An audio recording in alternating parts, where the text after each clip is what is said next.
Ben voilà les gars, quatrième victoire consécutive, Mbemba buteur, Balerdi buteur, Aubameyang qui confirme qu'il est en train de devenir le leader de cette attaque. Que demander de plus?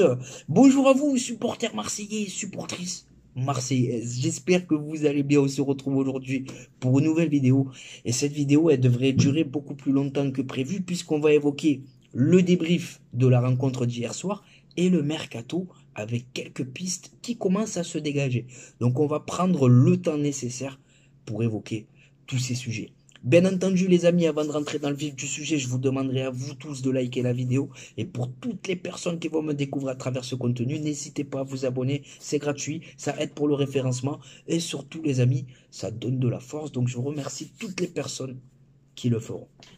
Bon, je reprends mon calme et mon sérieux pour vous parler d'un sujet qui me touche. Donc je tiens à dédicacer cette vidéo à la famille Amidji qui a été victime d'un terrible drame. Donc ils ont leur jeune fille qui a été victime d'un terrible accident de la route. Elle a été héliportée à l'hôpital nord de Marseille. Elle a fait du coma. Elle aura peut-être des séquelles. Donc j'envoie tout mon soutien et tout mon courage à la famille Amidji pour cette terrible épreuve les amis. Donc on l'oublie peut-être les amis, hein, mais il faut prendre du recul et il y a des choses beaucoup plus importantes que le football et l'OM. C'est parti les amis, maintenant on va parler ballon là, avec ma coupe à la Valderrama. Et on va commencer par le débrief de la rencontre d'hier soir. Alors, j'ai envie de vous dire les amis, heureusement qu'on a su tuer le match en première mi-temps parce qu'en deuxième mi-temps, on a tout simplement été scandaleux à voir jouer. Je vais vous donner quelques chiffres. Quatrième victoire consécutive. On passe 6e au classement. Première victoire de la saison à l'extérieur. Donc c'est des chiffres qui me donnent l'impression que notre saison démarre enfin et surtout qu'un groupe est né. Sur le terrain, on sent des joueurs qui ont retrouvé le sourire. On sent des joueurs qui ont retrouvé le plaisir de jouer au ballon. On sent des joueurs qui ont retrouvé confiance en eux et en leur qualité. Et ça se ressent sur le terrain avec des victoires face à l'Ajax, Rennes, Lyon et face à Lorient. Alors en première mi-temps les amis, match à sens unique. On a tout simplement étouffé cette équipe lorientaise. On démarre fort grâce à Chancel Mbemba dès la 3e minute. Chancel Mbemba, il avait décidé de briller hier soir. Passeur décisif pour Aubameyang. Ensuite, tu as Balerdi, tu as Aubameyang pour tuer la rencontre. Mais en deuxième mi-temps, j'étais pas serein. Quand on prend ce but aussi rapidement, je me suis mis à douter. Je me suis mis à douter parce que malgré ces victoires, on est encore fragile. Il y a l'expulsion de Jonathan Klaus. L'arbitre, il est à côté de la plaque parce que Jonathan Klaus, il a été maladroit. C'est pas un boucher, c'est pas un mec agressif. Donc, je comprends pas son expulsion. Voilà. Donc, tu te retrouves réduit à 10. Mais on a su faire le dos rond. On a su souffrir ensemble pour repartir de là-bas avec les 3 points. Voilà, c'est une deuxième mi-temps moins aboutie. Il y a eu beaucoup de déchets. On a subi énormément. Mais ce qui compte, les amis, c'est les 3 points. Voilà. Alors, je vais faire de l'individuel maintenant. Et je vais commencer par... Allez, je vais commencer par Gigot. Vous allez peut-être me trouver sévère avec lui, les gars. Mais Samuel Gigot, dans cette défense à 3 là, ça met encore plus en lumière que c'est le point faible derrière. Samuel Gigot, je le trouve de moins en moins rassurant. Ensuite, évoquons Pierre-Emerick Aubameyang, les gars. Le premier but qu'il met, ce centre-là de Chancel Mbemba, elle n'est pas évidente à mettre, cette tête. Le deuxième but qu'il met ensuite, c'est un vrai but d'attaquant. L'appel à la limite du hors-jeu et le sang-froid pour aller ajuster le gardien l'orienté. Donc Aubameyang, les amis, sur les 4 derniers matchs, pardon, c'est 7 buts, 3 passes décisives. Donc c'est des chiffres qui confirment là aussi qu'on a un Pierre-Emerick Aubameyang qui a retrouvé la plénitude de ses moyens. Et j'espère que ça va durer. J'espère que ça va durer. Parce que je suis de nouveau redevenu ambitieux. Harit, moins en vue. Harit, je trouve qu'il a été discret hier soir. Paul Lopez, décisif. Quand il est nul, on le dit. Mais quand il est bon, là aussi, il faut le dire. Balerdi, ben écoutez, depuis 2-3 matchs, je trouve qu'il monte en puissance et qu'il montre qu'on peut lui faire confiance. Donc tant mieux et j'espère que ça va continuer, les amis. Qu'est-ce que j'ai pu oublier? Le dispositif, là, les gars. Voilà, le dispositif, ce 3-4-1-2, j'ai l'impression qu'il convient à tout le monde. Les trois derrière, Mbemba, Gigo, Balerdi, ils ont l'habitude de jouer ensemble. Verretou, il a l'habitude de jouer comme ça. Les latéraux. Nos latéraux, les gars, quand on sait qu'ils sont beaucoup plus à l'aise pour attaquer que pour défendre, ce rôle de piston-là, il leur convient à merveille. Que ce soit pour Lodji, Jonathan Klaus et Amir Murillo. Et ensuite, on a Eminarit qu'on replace là au cœur du jeu. Donc, quelque part, on lui évite de faire énormément de courses défensives. Voilà. Et je trouve que jusqu'à présent, Harit, il donne satisfaction. Et devant, on a Pierre-Emerick Aubameyang, en fait. Tu le sens que ça lui fait du bien d'avoir Vitinha à ses côtés parce que lui, ça lui permet de repartir dans sa position préférentielle, excentré à gauche, repartir dans l'axe. Donc, tant mieux. Et Vitinha, voilà, ben, avoir un joueur comme Aubameyang à ses côtés, ça le rassure. Parce que Vitinha, il a dit, voilà, les 32 millions d'euros, ils me pèsent, j'arrive dans un grand club. Donc, quelque part, avoir Aubameyang à ses côtés, ça peut le rassurer, ça peut le canaliser. Donc voilà. Qu'est-ce que j'ai peut-être oublié Qu'est-ce que j'ai peut-être oublié Ouais, j'ai été complet, donc maintenant on va passer aux notes du match. Alors, Paul Lopez, on va lui mettre la note de 7 sur 10. Je pense que tout le monde sera d'accord. Hier, il a été décisif. Hier, c'est un gardien, Paul Lopez, qui nous a fait gagner des points. Chancel Mbemba. Ben, Chancel Mbemba, j'ai l'impression de revoir celui de la saison dernière. C'est-à-dire que c'est dur de le passer, mais quand il se projette devant, il est aussi dangereux et décisif. Donc, Chancel Mbemba, El Patron de la défense, je vais lui mettre 8 sur 10. Balerdi, on va lui mettre la note de 7 sur 10. Et Samuel Gigot, j'ai pas envie de le fracasser, mais je vais lui mettre 5 sur 10. Pas plus. Au niveau des pistons, ben Jonathan Klaus, malgré son expulsion, je vais lui mettre la note de 6 sur 10. Renan Lodi, on est sur la même note. 6 sur 10. Il y a une action qui sauve sur sa ligne. Voilà, ça mérite même 7 sur 10, rien que pour ça. L'entrejeu, ben, on a Aziz Ounahi. Alors, Aziz Ounahi, c'est vrai qu'il est assez discret, mais là où il me surprend, les gars, c'est-à-dire que dans ce nouveau poste pour lui, il se bat sur chaque ballon. Il montre que c'est un guerrier, tu vois, et je le savais pas. Donc voilà pour Aziz Ounahi, il est dans le vrai niveau état d'esprit. Et pour Verretou, ben Verretou, je vais lui mettre la note de 8 sur 10 parce que le caviar qu'il donne à Aubameyang sur le dernier but, la passe, c'est une passe de très très très très haut niveau, les amis. Quand je vous disais que Jordan Verretou, ce n'était pas Valentin Rongier, il y en a beaucoup qui m'étaient tombés dessus à l'époque, sous Tudor.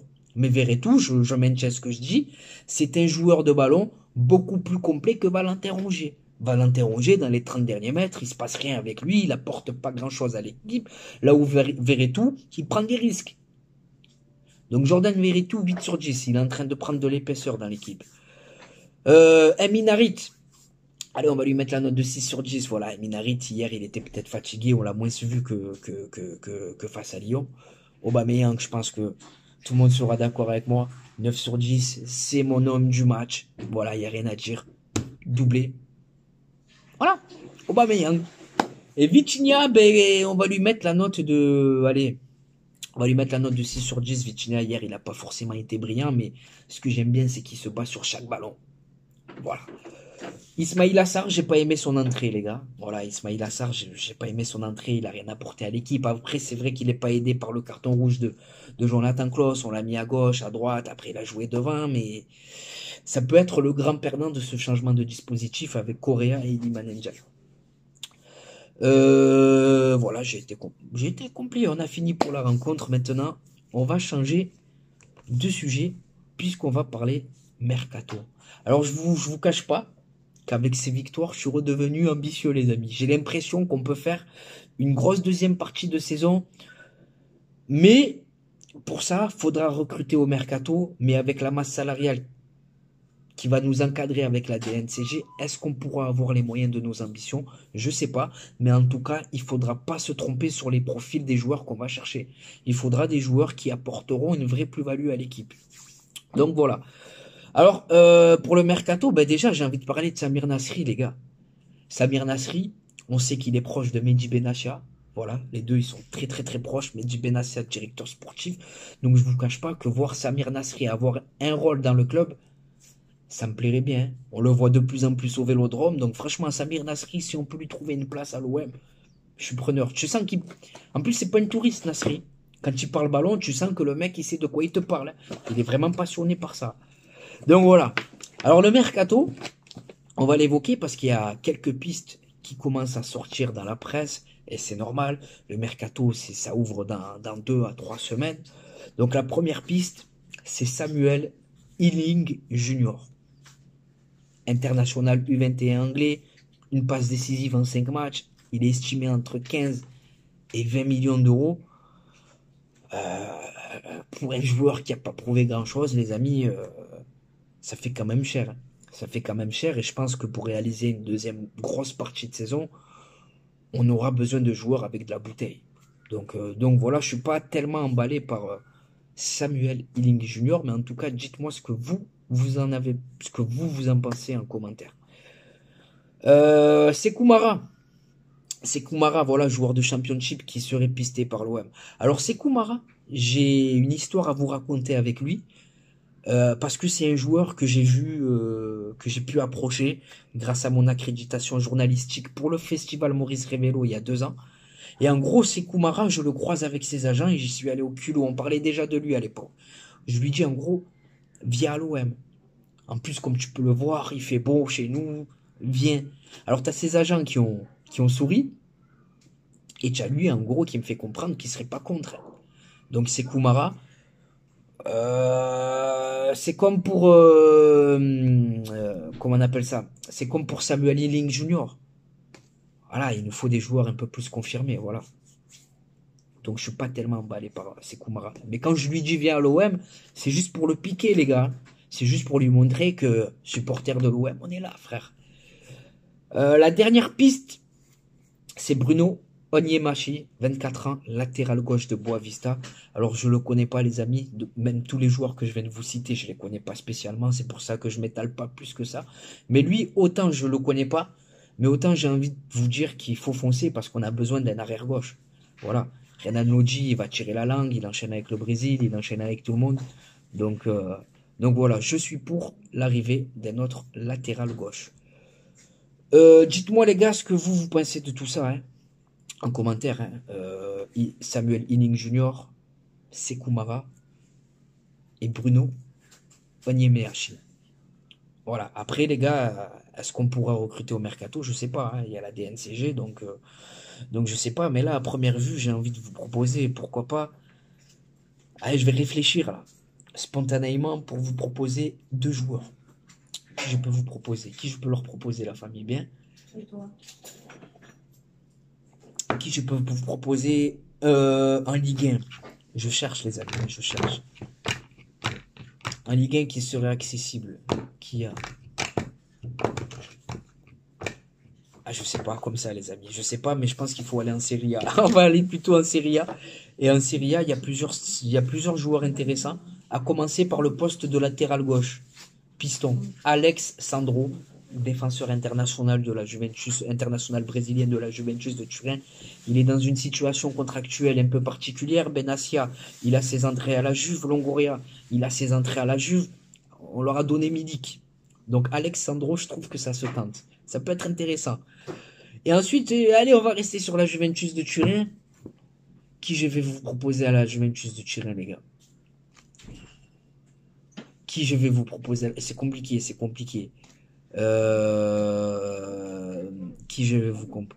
Je sais que derrière, ils ont un jeune, mais j'ai pas son prénom, donc je vais pas vous le proposer. Mais en Serie A, qui je peux vous proposer d'autres, les amis? On va essayer de rester cohérent. Devant, je vais vous proposer qui? Je sais pas, les gars. Honnêtement, je suis perdu. Mais je vais vous proposer... pourquoi pas, je sais pas, je suis perdu, les amis. C'est du spontané et c'est pas évident. Donc, le dernier joueur que je vais vous proposer en Serie A, allez, Evan Ndjika. Tu vois, Evan Ndjika, je pense que si je vous dis pas de bêtises, ça se passe pas trop bien pour lui à l'AS Roma. C'est un joueur qui connaît déjà le championnat français, donc ça peut être assez intéressant. Donc voilà les amis, j'ai été assez complet, hein, j'ai évoqué avec vous tous les sujets. Maintenant, changement de maillot, pas changement de coupe de cheveux, mais de décor, et c'est à vous de jouer. Dites-moi ce que vous pensez de tout ça en commentaire. Et on va passer à l'instant réseaux sociaux. Je vais vous donner mes réseaux sociaux, voilà, comme je viens de le dire. Donc, ça me permet d'être beaucoup plus proche de vous, les gars. Ça me permet de savoir ce que vous pensez sur YouTube. C'est moi qui parle. Tandis que sur Snapchat, ça me permet de savoir ce que vous pensez. Sur Snapchat, je filme ma vie, les infos de l'OM. Les bons plans maillot, les gars, le bon plan maillot, 26 € le maillot de l'Olympique de Marseille, 10% de réduction avec mon code promo TPAMS. Il n'y a pas que l'OM, il y a tous les clubs, toutes les sélections nationales, il y a les ensembles de survêtements, les maillots d'avant-match, les polos. Bref, ajoute-moi sur Snapchat Khalil-du-6 TPAMS13 et je te dirai tout ce que tu dois savoir. Ensuite, on a Instagram. Instagram, on est sur un contenu différent. C'est moi et ma grosse tête au vélodrome, devant le vélodrome, avec des joueurs que j'ai pu approcher en photo, en vacances notamment. Donc TPAMS13, on a Twitter, ou sur Twitter, je réagis à chaud sur l'actualité olympienne et sur l'actualité footballistique. Donc c'est TPAMS131313. Et enfin, pour conclure, on a TikTok où c'est touche pas à mon stade, tout attaché.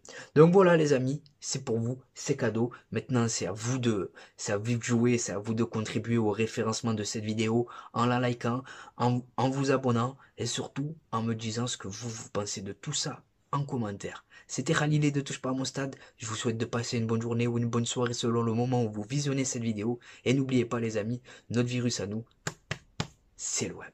Ciao les amis. Bon match à la famille. Et bonjour à vous supporters marseillais, supportrices marseillaises, j'espère que vous allez bien. On se retrouve aujourd'hui pour une nouvelle vidéo et pas n'importe quelle vidéo.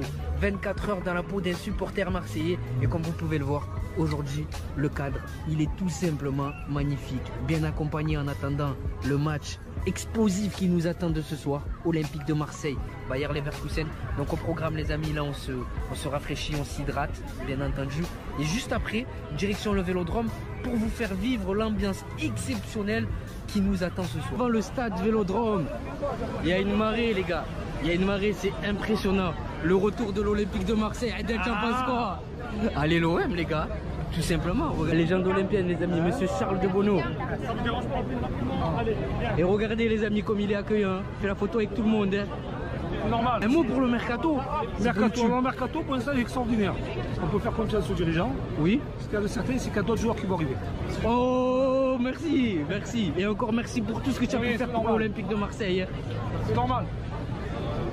Exceptionnel les gars. La légende Jean-Charles de Bonneau avec une grosse info mercato. Et là, il n'y a rien frère. Info mercato carrément, tu il a annoncé deux grosses arrivées encore les gars, vous l'avez entendu. Les amis, c'est là que tout se passe. C'est là que tout se passe les amis. Le Vélodrome. De retour à la maison les gars. Exceptionnel. Exceptionnel. La ferveur du rêve marseillais. Allez, on rataboue.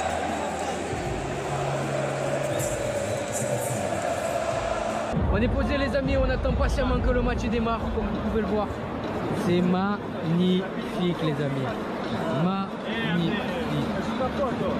Il y a les photos. Pronostic Malik. Toujours 2-2, mais confiant pour la victoire. Mahmoud, pronostic. Toujours 1-1. Change pas, match nul. Adal, pronostic. Exceptionnel les gars. Voilà, Imran Soglou. Ounaï.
Ah, c'est la mi-temps, les gars. Pour l'instant, on n'y arrive pas. Paul Lopez, il te met nique, hein.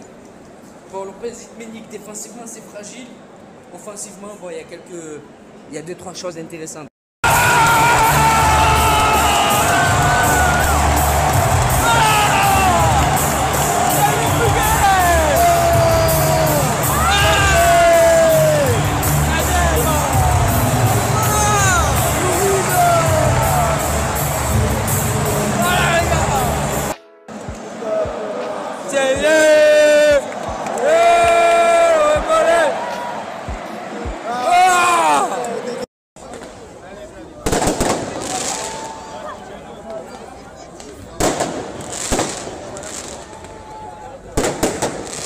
Sur l'âge des joueurs.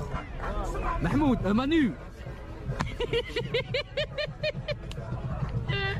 Malik, t'as hâte d'être à ce soir ou pas? Je pense à Manu.